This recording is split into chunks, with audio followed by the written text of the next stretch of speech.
I found out I wasn't invited to Christmas the same moment my daughter-in-law smiled and told me, "You can stay home this year. It'll be easier for everyone."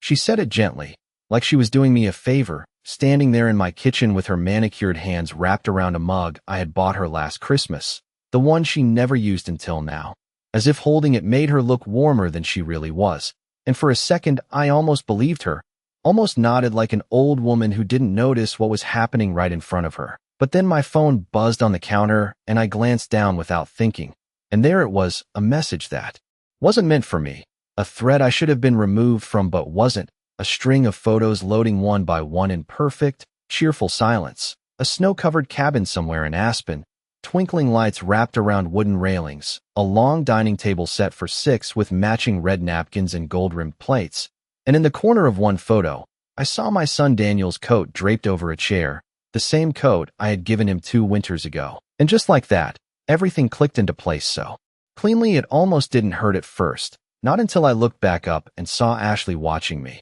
her smile still there, waiting for me to agree, waiting for me to make this easy, and I realized then that this hadn't been a suggestion, it had been a decision already made without me, a quiet removal, as if I were just another piece of furniture they no longer had room for. And I thought about the last few years. The holidays that somehow grew smaller around me, the invitations that came later, and later, the way Ashley would say things like, "We're keeping it intimate this year," while posting photos later of crowded tables and laughing faces where mine was always missing. And I wondered how many times I had ignored it, how many times I had told myself it wasn't intentional, that families change, that people get busy, but standing there in my own kitchen, with that message still glowing on my screen, I finally saw it for what it was, a pattern, a careful, polite exclusion dressed up as kindness, and I felt something shift inside me. Not a crack, not a break, just a quiet adjustment, like a door closing somewhere deep where no one else could hear it. And when Ashley tilted her head and asked softly, "So, that's okay, right?"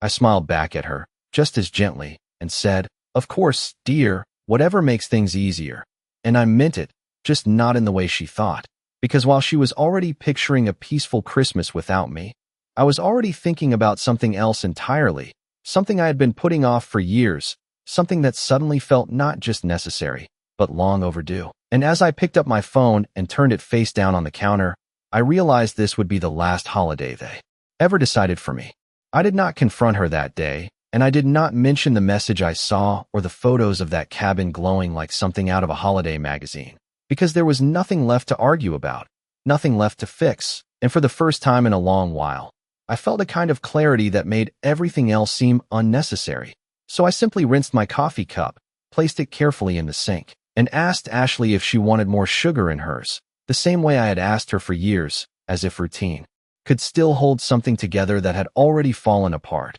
And she blinked at me for a moment, almost surprised by how easily I agreed, almost as if she had expected resistance. But when it did not come, she relaxed, her shoulders dropping just slightly as she said, "I just think it will be less stressful this way." And I nodded again, because she was right about one thing, it would be less stressful, just not in the way she meant. And after she left, I stood in the quiet of my kitchen and listened to the refrigerator hum and the ticking of the clock above the stove, small sounds that used to fade into the background when this house was full, when my husband was still alive and Daniel would come home hungry and loud and full of stories, when holidays meant folding chairs pulled from the garage and extra plates balanced on every surface. And I let those memories pass through me without holding on to them, because I understood now that holding on had been my mistake, not theirs. And later that afternoon, I sat down at the small desk by the window and opened a drawer I had not touched in years, the one where I kept old documents, neatly stacked and labeled in a way my husband used to tease me about. And I pulled out the folder with Daniel's name on it, the one that contained the paperwork from when I helped him buy his first house, the down payment I had wired without hesitation, the co-signed documents I never mentioned again, because I believed family did not keep score. And I traced my finger over the signatures, mine and his side by side, remembering how grateful he had been back then, how he had hugged me in the driveway and said, "I could not have done this without you, Mom." And I believed him, just like I believed that gratitude would last longer than convenience. But people change in quiet ways, and sometimes they do not even notice it happening. and I closed the folder and set it aside before reaching for another one, thinner, newer, marked with the name of the trust my husband had set up before he passed.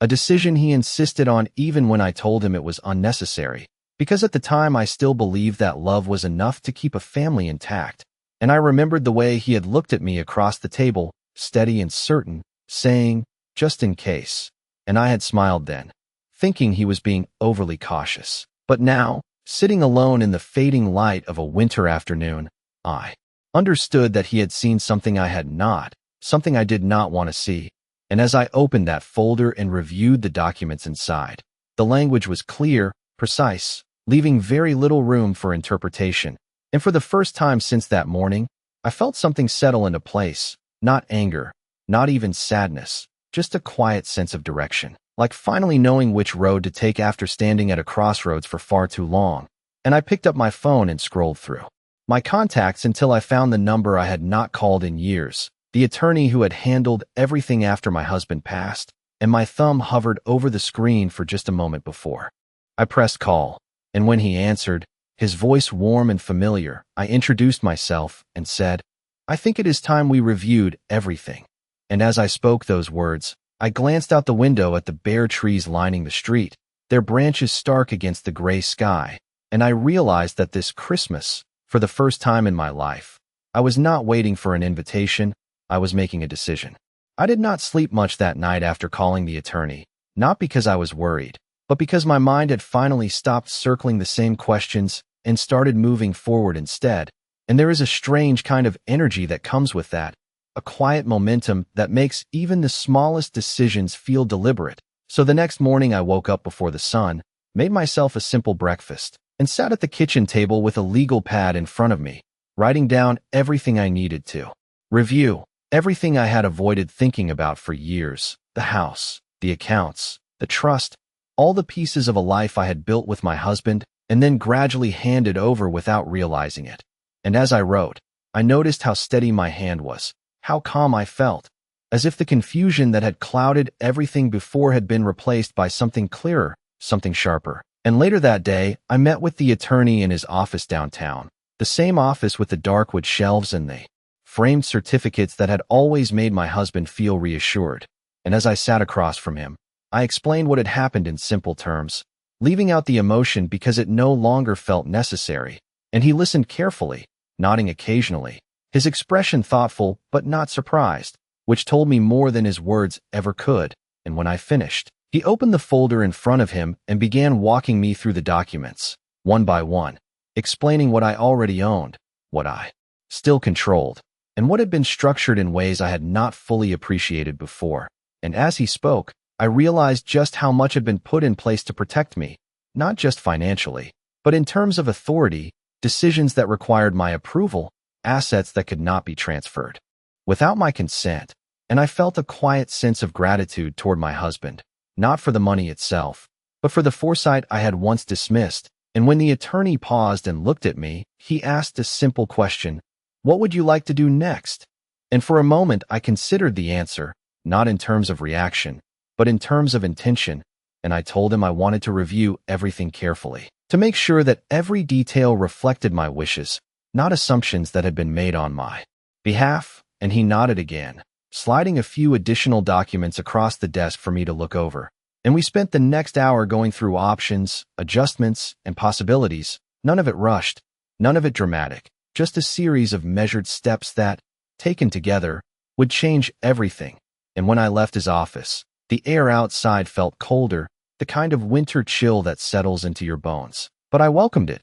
pulling my coat tighter as I walked to my car, because it reminded me that seasons change whether we are ready or not. And sometimes the only choice we have is how we respond to that change. And over the next few days, I moved through my routine as usual, grocery shopping, tidying the house, answering the occasional call from Daniel, who spoke about work and travel plans without mentioning the holiday, as if that conversation had already been settled. And I listened, responding politely, not offering anything more than what was asked, because there was no longer a need to fill the silence with reassurance. And each evening, I reviewed the documents the attorney had given me, making notes, asking questions, ensuring that every decision I made was intentional, not emotional, and slowly, piece by piece, I began to reshape the future in a way that felt aligned with something I had almost forgotten, my own sense of worth. And by the time the first snow of the season began to fall, light and steady against the windows, I had everything in place, every detail accounted for. And as I stood there watching the quiet street transform under a blanket of white, I realized that this time, when Christmas arrived, I would not be waiting to be included, I would already be exactly where I intended to be. The first real snow came 3 days before Christmas, soft and steady, covering the street in a quiet kind of silence that made everything feel distant, and I stood by the window with a cup of tea, watching as the world outside slowed down, cars moving more carefully, footsteps softer, as if even the noise of everyday life had decided to step back for a moment. And inside the house, it was just as still, no decorations this year, no lights strung along the railing, no tree in the corner waiting to be dressed, and at first, I thought I would miss it more than I did. The ritual of unpacking ornaments, each one carrying a memory, each one tied to a moment that once felt permanent. But as I looked around, I realized that those traditions had already been slipping away long before this year, replaced by schedules that did not include me, plans that were made without my knowledge, and excuses that sounded reasonable until they became a pattern too consistent to ignore. And I set my cup down and walked to the small closet in the hallway where I kept the old boxes, opening it slowly and pulling one down, just to look, not to decorate. And as I lifted the lid, I saw the familiar shapes inside, glass ornaments wrapped in tissue, a small wooden reindeer Daniel had made when he was 8 years old, uneven and chipped but carefully painted, and I held it in my hand for a moment, remembering the pride in his voice when he gave it to me, how he had insisted it be placed at the front of the tree every year. And I wondered when that had changed, when something so small and meaningful had been replaced by something more convenient, more polished. And I placed it back in the box, closing the lid gently and returning it to its place,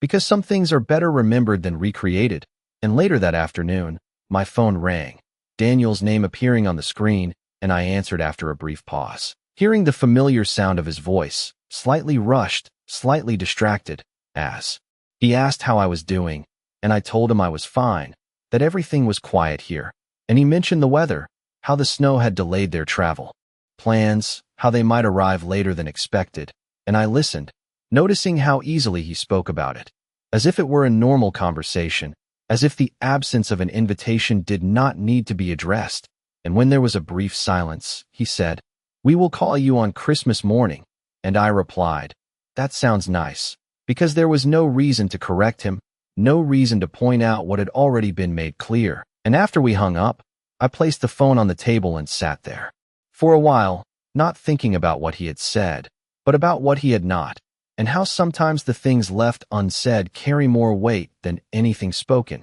And as the evening settled in, I turned on a small lamp in the living room and opened the folder the attorney had prepared, reviewing the final documents one last time, each page representing a decision, each signature a quiet confirmation of something I had chosen for myself. And I moved through them carefully, not rushing, not hesitating, until I reached the final page, and I paused, pen in hand, feeling the weight of the moment not as pressure, but as certainty, and I signed my name slowly, deliberately, watching the ink settle into the paper. And when it was done, I closed the folder and set it aside, knowing that everything was now in place, not as an act of anger or retaliation, but as a simple acknowledgement of reality. And as I stood up and walked back to the window, the snow still falling in soft, steady layers, I realized that for the first time in years, the silence in this house did not feel like something missing. It felt like something chosen. Christmas Eve arrived quietly, without the usual rush or expectation, and I woke up to the soft gray light filtering through the curtains, the kind that makes everything feel suspended in time. And for a moment, I lay there listening to the stillness. No footsteps in the hallway, no voices drifting in from another room, just the faint hum of the heater and the distant sound of a car passing on the street. And I realized that I did not feel lonely, not in the way I had feared, because loneliness had a sharp edge to it, a sense of being left behind. And what I felt now was something else entirely, something calmer, more settled, as if I had stepped out of a space where I no longer belonged and into one that was finally my own. And I got up slowly, making my way to the kitchen where I prepared breakfast with the same care I always had. Eggs, toast, a cup of coffee. Nothing elaborate, nothing performative, just a simple routine that felt grounding in its familiarity. And as I sat at the table, I thought about the years when this day meant something very different, when the house would already be alive with anticipation, when Daniel would come down the stairs half awake, asking what time we could open presents, when my husband would pretend to be annoyed by the early hour, but would already have the coffee brewing. And I let those memories come and go without trying to hold on to them, because they were no longer instructions for how to live. They were just reminders of what had been. And after breakfast, I moved through the house, straightening small things, adjusting a picture frame,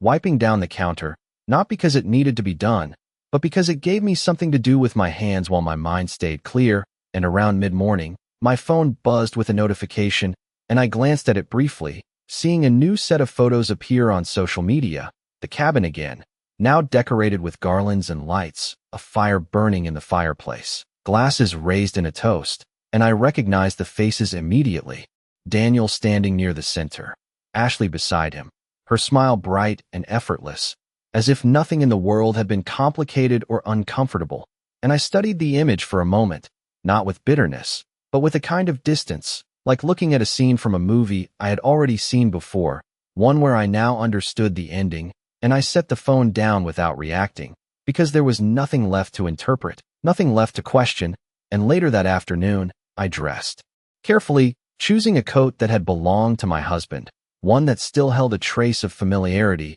and I gathered my things, the folder included, placing it neatly in my bag. And as I stepped outside, the air was crisp, the snow underfoot making a soft sound with each step, and I locked the door behind me without hesitation, because I knew I would not be returning in the same way, not as the person who had been waiting for an invitation that would never come. And I drove across town to the office building where I had been just days before, the parking lot nearly empty, the holiday making everything quieter than usual. And inside, the lights were still on, the receptionist greeting me with a polite smile as she recognized me. And I took a seat in the waiting area, the same chair as before, the same quiet surroundings. But this time, I felt entirely different, not uncertain, not hesitant, just ready. And when my name was called, I stood and followed the attorney into his office, placing the folder on his desk with steady hands. And as he opened it and began to review the final pages, I watched carefully, not for reassurance, but for confirmation. And when he looked up and said, "Everything is exactly as you requested," I nodded once, because that was all that needed to be said. And as I signed the last document, sealing what had already been set in motion, I realized that while they were gathered around a table miles away, believing the story they had written, I was here, quietly rewriting mine, not out of anger, not out of revenge, but out of a simple understanding that I no longer needed to be included in order to belong somewhere, especially when that place was already mine to define. When I stepped out of the attorney's office that afternoon, the sky had already begun to darken, the winter sun fading earlier than it should, casting long shadows across the empty parking lot. And I paused for a moment beside my car, taking in the stillness, the kind that comes only on holidays when most of the world has somewhere else to be. And for the first time, I realized I was not rushing to get back anywhere, not hurrying to prepare a meal or set a table that no one would sit at. And instead, I got into my car and drove slowly through the quiet streets, past houses glowing with warm lights and decorated trees visible through wide front windows, each one telling its own version of togetherness. And I did not feel excluded by those scenes, not anymore, because I understood now that appearances rarely tell the full story. And by the time I reached home, the snow had started again, falling in soft, steady layers that muted every sound. And I stepped inside, removing my coat and placing my bag on the table, the folder inside now just paper, its purpose already fulfilled. And I moved through the house without turning on the overhead lights, letting the dim glow from a single lamp guide me as I sat down in the living room. And for a while, I simply listened to the silence, to my own breathing, to the absence of expectation that had once defined days like this. And then my phone rang, the screen lighting up with Daniel's name, and I watched it for a moment before answering. Hearing laughter in the background when I picked up, voices overlapping, the unmistakable sound of a gathering in full motion. And his voice came through a second later, cheerful, slightly louder than usual, as if trying to carry across the distance, asking how I was doing, telling me they had just finished dinner, that the place was beautiful, that I would have loved it, and I smiled to myself at that, not because it was true, but because of how easily he said it, and I replied that I was doing well, that everything here was quiet, and he paused briefly, perhaps expecting more, perhaps waiting for something that did not come, and then he said they would call again in the morning, that they had a few more things planned for the evening, and I told him that sounded nice. And when we ended the call, I set the phone down without hesitation, because there was nothing left unsaid that needed to be said. And later that evening, as the hour grew late, I made myself a simple cup of tea and sat by the window once more, watching the snowfall continue, the streetlights casting a soft glow over the untouched ground. And I thought about how different this night would have felt just a week ago, how I might have been sitting here waiting, checking my phone, wondering what I had done wrong, replaying conversations, searching for explanations that would never have satisfied me. But now, there was none of that, no questions, no doubts, just a quiet acceptance that had replaced the need for answers. And as I sat there, I heard the faint vibration of my phone again, a notification this time, and I glanced at it, seeing a message preview that made me pause, not because it was unexpected, but because of the timing, and I picked up the phone, unlocking the screen to read it fully, my expression unchanged, my breathing steady, as I took in the words that had finally arrived. Words that would have meant everything to me once, but now, simply confirmed what I had already understood, and I set the phone back down gently, not rushing to respond, not even considering it, because for the first time in a very long time, I knew that whatever came next would not be decided by them, but by me. The message stayed on my phone screen longer than it needed to, not because I was trying to understand it, but because I was observing it the same way I had started observing everything else, carefully, without reacting, as if distance had given me a clearer view of things I once took at face value. And it was from Ashley, short and casual, almost effortless in its tone, asking if I had received the holiday package they had supposedly sent, mentioning how they had been so busy preparing. Everything that they hoped I would understand, and I read it once, then again, noticing the small details, the way it was phrased to sound thoughtful while avoiding any real acknowledgement of what had happened, and I set the phone down without replying, because there was nothing in those words that required a response, not anymore, and instead, I stood up and walked through the house slowly, pausing in each room as if seeing it for the first time. The living room where we used to gather, the dining table that had once held more chairs than space, the hallway lined with photographs that told a version of our family that no longer existed in the same way, and I stopped in front of one in particular, a picture taken years ago, Daniel standing beside me, younger, smiling in a way that felt open and unguarded, and I studied it for a moment before moving on, not because it hurt, but because it no longer held the same weight it once did. And later that evening, I returned to the kitchen and prepared a simple dinner, moving through each step with the same steady rhythm I had followed for decades. But this time, there was no expectation attached to it, no anticipation of someone walking through the door, no need to keep things warm just in case plans changed. And when I sat down to eat, I noticed how quiet it was again. But instead of filling that silence with distractions, I let it remain, because it had become something I understood, something that no longer needed to be explained or avoided.